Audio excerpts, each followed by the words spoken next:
Olá, gente querida! Hoje é dia 10 de fevereiro. A igreja celebra a memória de Santa Escolástica, a irmã de São Bento, de Núrcia, na Úmbria, região da Itália. Santa Escolástica e São Bento desenvolveram imensamente o monaquismo, a vida monástica no Ocidente. O texto do Santo Evangelho traz uma mulher humilde e ao mesmo tempo ousada. A sua grande característica é a fé. Marcos 7, de 24 a 30. Naquele tempo, Jesus saiu e foi para a região de Tiro e Sidônia. Entrou numa casa e não queria que ninguém soubesse onde ele estava. Mas não conseguiu ficar escondido.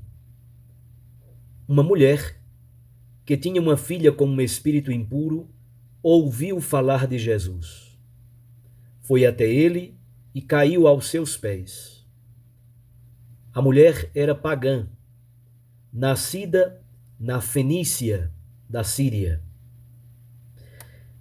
Ela suplicou a Jesus que expulsasse de sua filha o demônio. Jesus disse: "Deixa primeiro que os filhos fiquem saciados, porque não está certo tirar o pão dos filhos e jogá-lo aos cachorrinhos."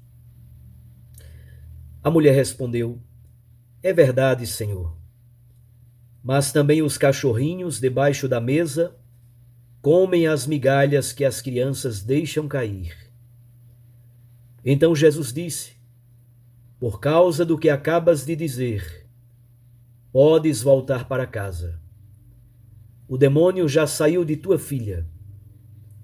Ela voltou para casa e encontrou sua filha deitada na cama, pois o demônio já havia saído dela. Palavra da salvação. Glória a vós, Senhor. Minhas irmãs e meus irmãos, que texto tão belo este! Primeiro do que tudo, não se mencionam os discípulos. Jesus até parece que vai sozinho para a região de Tiro, lá na Ciro-Fenícia. Ele entrou numa casa, é como se ele estivesse quase se escondendo. Em muitas ocasiões, Jesus faz isso para dar uma formação mais aprimorada aos discípulos. Claramente, o que Marcos quer nos dizer é que Jesus está fora de Israel, em território pagão, no território da Ciro-Fenícia, tentando permanecer em segredo. Certamente, se estiver com os discípulos, que é provável que esteja, ele está formando os seus discípulos de modo mais aprimorado no caminho do reino. Aparece então uma mulher. Ela é chamada de grega, cirofenícia. Contudo, fundamentalmente ela é pagã. Ela é uma não judia. A palavra grega aqui significa grega de cultura, isto é, da cultura helenística, e também de religião, isto é, vinculada ao paganismo, ao panteão dos deuses do paganismo grego. E ela está muito preocupada com a saúde de sua filha. Ela ouviu falar de Jesus. Certamente ouviu, sobretudo, as curas que Jesus realiza. Jesus não é um curandeiro qualquer, mas é taumaturgo, ele cura. As curas de Jesus todas apontam para o reino de Deus. As curas de Jesus não têm uma finalidade em si mesmas. A filha desta mulher, grega, cirofenícia, pagã, está marcada, possuída por um espírito impuro. Talvez aqui tenhamos uma relação com a viúva de Sarepta, lá no ciclo do profeta Elias. É razoavelmente provável. Quando nós esperávamos que Jesus simplesmente iria curar ou rejeitar o pedido da mulher, começa, na verdade, uma conversa. Começa um diálogo entre Jesus e a mulher. É verdade. No primeiro momento, Jesus nega o pedido da mulher. É algo bastante clássico para o mundo judeu, para Paulo, para os evangelhos.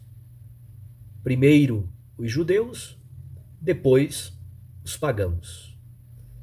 Pagãos depois dos judeus. Esse é o princípio clássico, histórico salvífico. Por isso essa reflexão também sobre o pão dos filhos e o pão dos cachorrinhos. O que está por trás, na verdade, é o tema da mesa comum. Cristãos provindos do judaísmo e cristãos provindos do paganismo agora comem à mesma mesa, a mesa da Eucaristia. Jesus então diz que não é bom, não está certo tirar o pão dos filhos e jogá-los aos cachorrinhos. A mulher não se faz de rogada. Humilde, ela é também ousada. E ela chama Jesus de Senhor. Poderíamos ver aqui simplesmente uma palavra, um pronome de tratamento respeitoso, mas muito provavelmente no relato de Marcos, já que o tema central é a fé de uma mulher gentia, muito provavelmente esse tratamento, Senhor, tem uma conotação teológica mais profunda. A mulher, então, segue a mesma imagem proposta por Jesus. Os filhos e os cachorrinhos. E com humildade e ao mesmo tempo com ousadia, ela nos ajuda a compreender que os gentios têm acesso aos bens da salvação. E por isso mesmo, sua filha receberá de Jesus a cura da sua enfermidade. Nos versículos 29 e 30, o texto se conclui. Jesus reconhece a fé daquela mulher. Aquela mulher gentia, pagã, cirofenícia, se torna o modelo, se torna o protótipo dos pagãos que acreditam. Depois da ressurreição de Cristo, os judeus rejeitam o Evangelho. Os pagãos acolherão a boa notícia do Evangelho. Nós poderíamos interpretar esse texto da cura da filha desta mulher cirofenícia do ponto de vista da história da salvação, a relação entre judeus e gentios como participantes do mistério do reino e destinatários dos bens salvíficos. Mas podemos também interpretar esse texto com uma perspectiva de parênese, ajudando exatamente a compreender que aquela mulher é modelo dos crentes por causa de sua confiança em Jesus Cristo. Ela simplesmente ouve falar de Jesus e entrega a Ele a sua causa. Ela é modelo de paciência e ao mesmo tempo de perseverança. Ela é modelo de humildade e ao mesmo tempo de ousadia. Fé, paciência e humildade. Fé, perseverança e ousadia caracterizam esta mulher. O aparente ocultamento de Deus é revelado por Jesus Cristo, conduzindo assim aquela mulher da fé à fé. Ela já tem fé, ela já acredita em Jesus, ela já ouviu falar sobre Jesus, mas agora sua fé é amadurecida e ela é plenamente integrada à nova comunidade dos crentes.